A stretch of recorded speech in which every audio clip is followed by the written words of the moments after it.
प्रधानमंत्री नरेंद्र मोदी का भागलपुर दौरा सिर्फ एक सरकारी कार्यक्रम नहीं बल्कि बिहार की राजनीति में बड़े संकेत छोड़ गया है। समारोह के दौरान मंच पर आने से पहले पीएम मोदी ने कुछ ऐसा काम किया जिसे देख एक बार फिर से लोकसभा चुनाव 2024 की याद आ गई। और मंच पर जब प्रधानमंत्री नरेंद्र मोदी पहुंचे तो पूरे बिहार की निगाहें इस मंच पर टिकी थी। जनता, नेता और जदयू कार्यकर्ता सब एक ही चीज का इंतजार कर रहे थे कि प्रधानमंत्री नरेंद्र मोदी बिहार विधानसभा चुनाव के लिए नीतीश कुमार को एनडीए का आधिकारिक चेहरा घोषित करेंगे, लेकिन ऐसा कुछ भी नहीं हुआ। क्या ये 2025 में मिशन बिहार की तस्वीर साफ करने वाला दौरा था? चलिए आपको पूरी कहानी विस्तार से बताते हैं। नमस्कार, मैं अमित सिंह और आप देख रहे हैं वैशाली समाचार का खास प्रोग्राम सत्ता का समीकरण। जैसे ही प्रधानमंत्री नरेंद्र मोदी बिहार पहुंचे, उनका भव्य स्वागत हुआ। भोपाल से पूर्णिया, फिर हेलीकॉप्टर से भागलपुर, पूरे सफर में मोदी मैजिक देखने को मिला। लेकिन सबसे ज्यादा चर्चा में रहा उनका ओपन जीप में रोड शो। पीएम मोदी इस बार मंच तक स्पेशल ओपन जीप में पहुंचे और उनके साथ मौजूद थे बिहार के सीएम नीतीश कुमार। अब यह सोचने वाली बात है कि क्या यह सिर्फ एक इत्तेफाक था या एनडीए की एकजुटता का मास्टर स्ट्रोक। मंच पर जाने से पहले दोनों नेताओं ने एक रोड शो किया जो पटना के लोकसभा चुनावी रोड शो की याद दिला गया। एक तरफ पीएम नरेंद्र मोदी हाथ हिलाकर जनता का अभिवादन कर रहे थे, तो वहीं दूसरी ओर नीतीश कुमार हाथ जोड़कर लोगों को नमस्कार कर रहे थे। पूरे रोड शो के दौरान नीतीश कुमार का यही अंदाज देखने को मिला।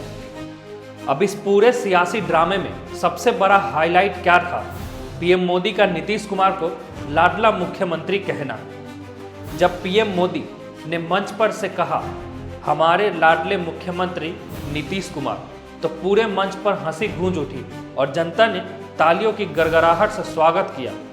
पीएम मोदी का यह अंदाज अब सिर्फ एक जुमला था या फिर एक बड़ा सियासी संकेत, ये तो आप तय करेंगे। सब भाई बहन सैनिक के प्रणाम करे छिए।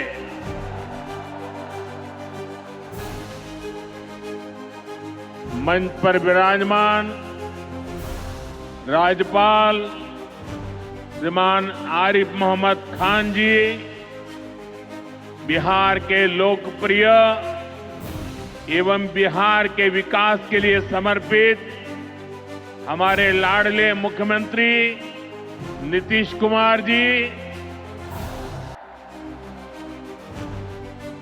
पीएम मोदी ने अपने भाषण में बिहार के विकास और केंद्र सरकार की योजनाओं पर जोर दिया। उन्होंने नीतीश कुमार के शासन से पहले के जंगल राज और कुशासन की याद दिलाई, लेकिन जदयू के नेताओं की असली चिंता किसी और चीज की थी। प्रधानमंत्री ने अपने भाषण में नीतीश कुमार के कामों की तारीफ की, उन्हें हमारे लाडले मुख्यमंत्री तक कह दिया। लेकिन जब बात अगले चुनाव की आई तो उन्होंने कोई स्पष्ट घोषणा नहीं की। जदयू नेताओं को उम्मीद थी कि इस मंच से साफ कर दिया जाएगा कि 2025 में बिहार में एनडीए की ओर से मुख्यमंत्री का चेहरा नीतीश कुमार ही होंगे, लेकिन प्रधानमंत्री ने इस पर चुप्पी साधे रखी। राजनीतिक गलियारों में इस चुप्पी के कई मतलब निकाले जा रहे हैं। एक तरफ कहा जा रहा है कि मंच पर राज्यपाल की मौजूदगी के कारण पीएम मोदी ने चुनावी घोषणा नहीं की, लेकिन दूसरी ओर भाजपा की रणनीति पर भी सवाल उठ रहे हैं। प्रधानमंत्री मोदी ने भागलपुर के मंच से सिर्फ राजनीतिक संदेश नहीं दिया, बल्कि किसानों के लिए बड़ी सौगात भी पेश की। उन्होंने पीएम किसान सम्मान निधि योजना की 19वीं किस्त के तहत 10 करोड़ किसानों को 22,000 करोड़ रुपए ट्रांसफर किए।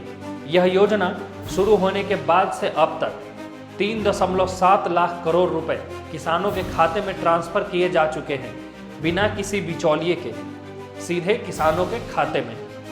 साथियों, एनडीए सरकार किसानों की आय बढ़ाने के लिए अलग अलग स्तर पर काम कर रही है।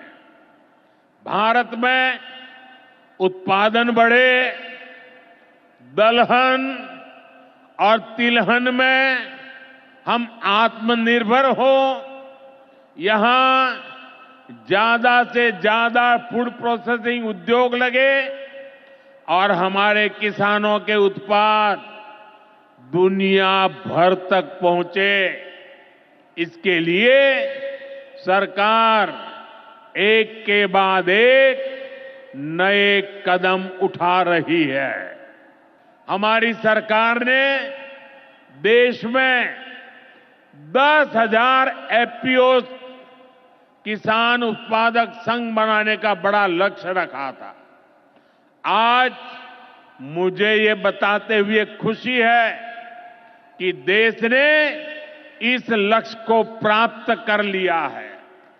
आज बिहार की भूमि 10,000वें एफपीओ के निर्माण की साक्षी बन रही है।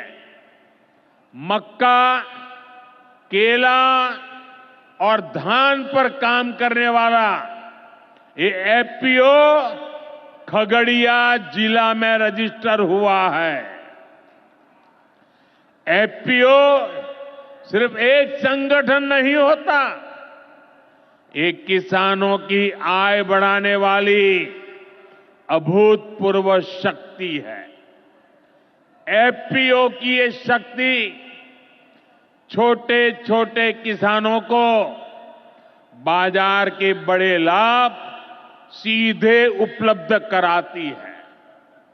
एफपीओ के जरिए आज तमाम ऐसे अवसर हमारे किसान भाइयों बहनों को सीधे मिल रहे हैं जो पहले उपलब्ध नहीं थे।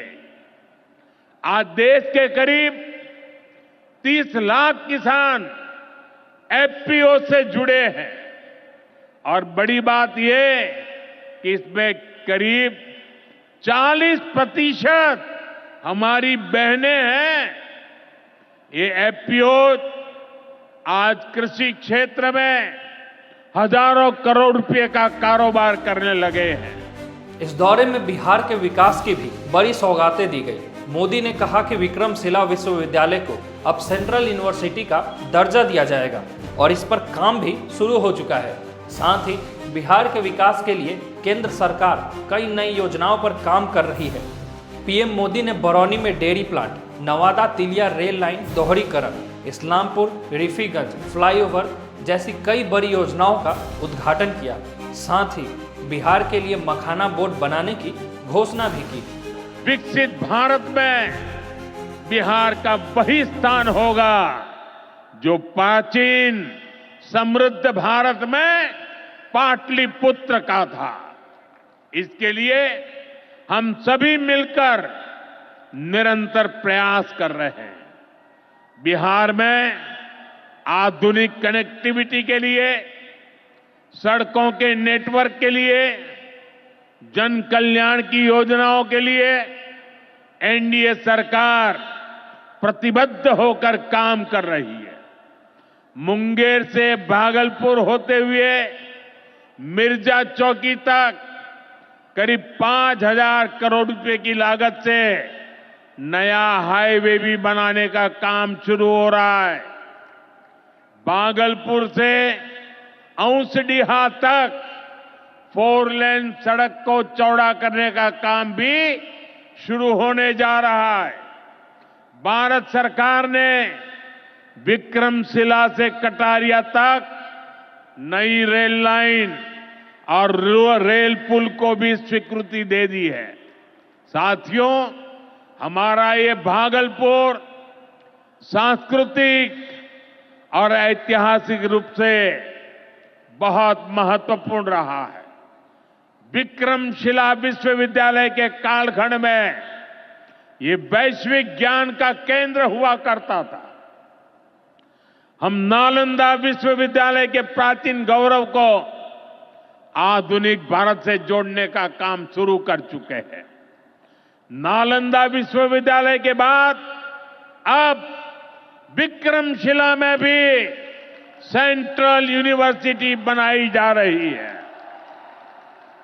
जल्द ही केंद्र सरकार इस पर काम शुरू करने वाली है। मैं नीतीश जी, विजय जी, सम्राट जी सहित बिहार सरकार की पूरी टीम को बधाई देता हूं। लेकिन इन सभी घोषणाओं के बावजूद सबसे बड़ा सवाल यही बना हुआ है कि बिहार में अगला चुनाव नीतीश कुमार के चेहरे पर लड़ा जाएगा या बीजेपी कोई नया दांव खेलेगी। पीएम के भागलपुर रैली से उम्मीद थी कि बिहार चुनाव में एनडीए की तस्वीर साफ हो जाएगी। पीएम मंच से आगामी चुनाव को लेकर बिहार के मुख्यमंत्री का चेहरा कौन होगा इसकी घोषणा जरूर करेंगे, लेकिन रैली के बाद भी यही असमंजस बरकरार रहा। हालांकि पीएम मोदी ने अपने भाषण में आरजेडी और कांग्रेस पर सीधा हमला बोला। उन्होंने जंगल राज वालों को बिहार की धरोहर और आस्था की विरोधी बताया।